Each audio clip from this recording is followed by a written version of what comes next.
Hey, what's up? Coach K here. Oh! Hey!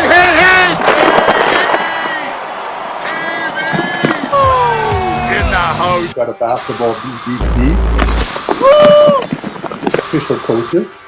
Not to mention the fact I have my World Championship gold medal. We're Canada, and we're better than that. We're the best in the world.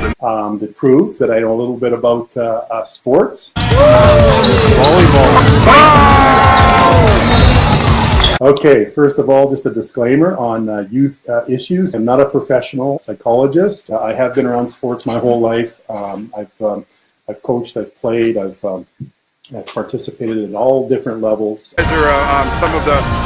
I've been talking about youth and depression. It's a very serious issue that affects so many people today, not just youth. This conversation can apply to everybody. What's up, boy? All right, who's going to dunk it first? But it's something where I'd like to start a conversation on, because I think it's important. You're a really good basketball player. So what do you got to say for yourself? You heard it here first, folks. Kentucky. Think about youth and depression that come to mind. One is this. See if you recognize what I'm doing here. Some of the, I guess say.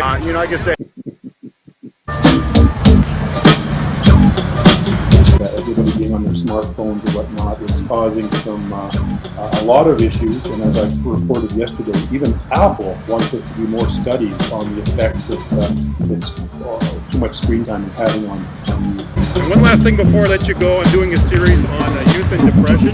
I find that we all deal with depression, especially this time of year.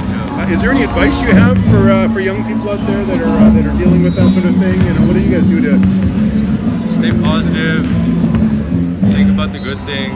Yeah. Get good people around you that bring you up, don't bring you down. Peter Twist is world-renowned thought leader, health and wellness expert. Start leading by example. Be a leader of one. Because as my good friend Peter Twist says, if you can be a leader of one, you'll be a leader of many. And if you can't lead one, you can't lead yourself, you can't lead any. Okay? So get out there.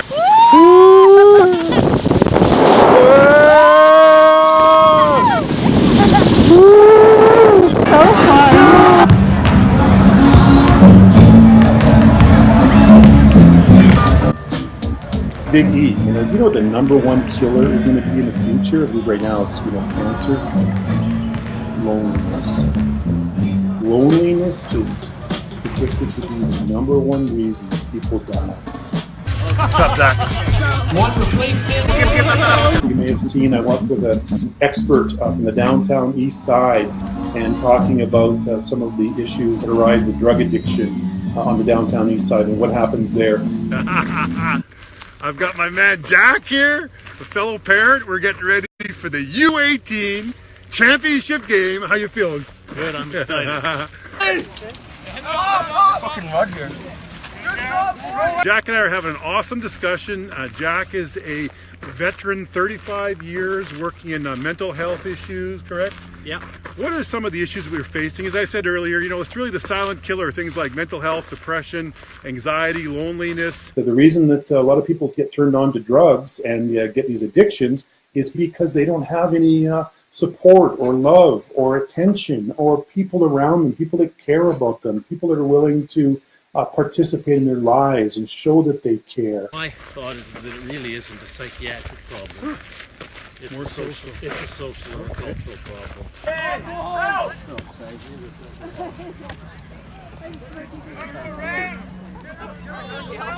Adults that experience more sort of serious psychotic disorders and who have conflict with the law. But I do have some notions that have come to me over the 35 years.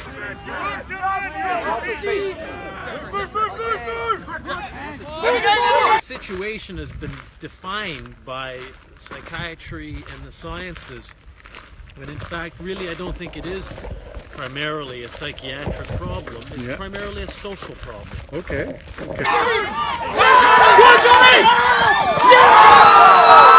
In that the issues, sort of the struggle that we have in helping these people is that we don't really have any structures or resources to assist them in having meaning in their life.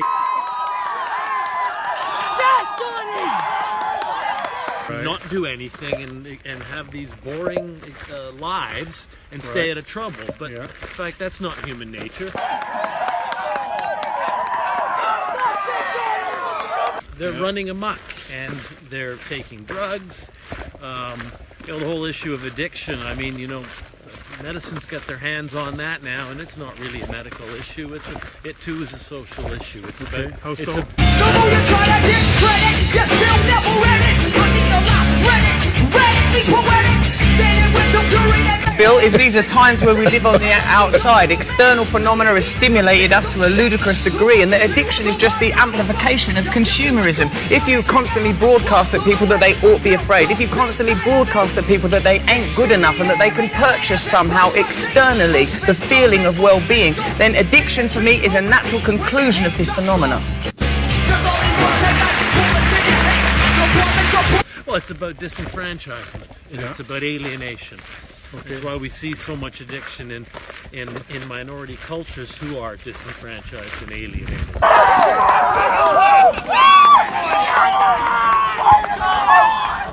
do I got to do to wake you up?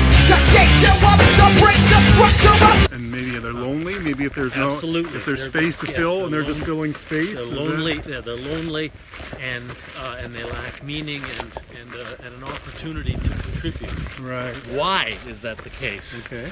I might suggest intuitively that it's because in the underdeveloped world, people with schizophrenia aren't as far removed from everybody else. Right. Right. Meaning everybody's kind of surviving and patching their roof. Right. And, and trading and engaging and meeting the very basics of human needs, food and shelter. Right. You know, they all got a shovel in their hand. Well, nobody's lonely because everyone needs each other to help to survive. There's all kinds of different programming activities, but at least some of those are usually, or if not, they should be health and wellness related, but there's some kind of physical activity. Well, instead of like doing all this where you're like, you know, basically contracting out that job, do active things as a family together. Go. Okay, we're gonna do sled surf. All right. New sport here. Whistler, BC. Okay. Good job. Go skiing and go snowshoeing, skating.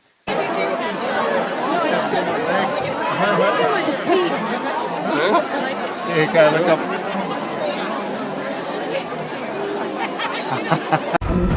I'm using winter activities because it's the winter time. I mean, kids love to go out there and sled and make stuff in snow and have snowball fights and play. Describe your sport here. It's called sled surf. We go on a sled and we surf. So get more involved with your children. I guess that would be my advice for the day, is that get more involved, and that doesn't just apply to young kids either.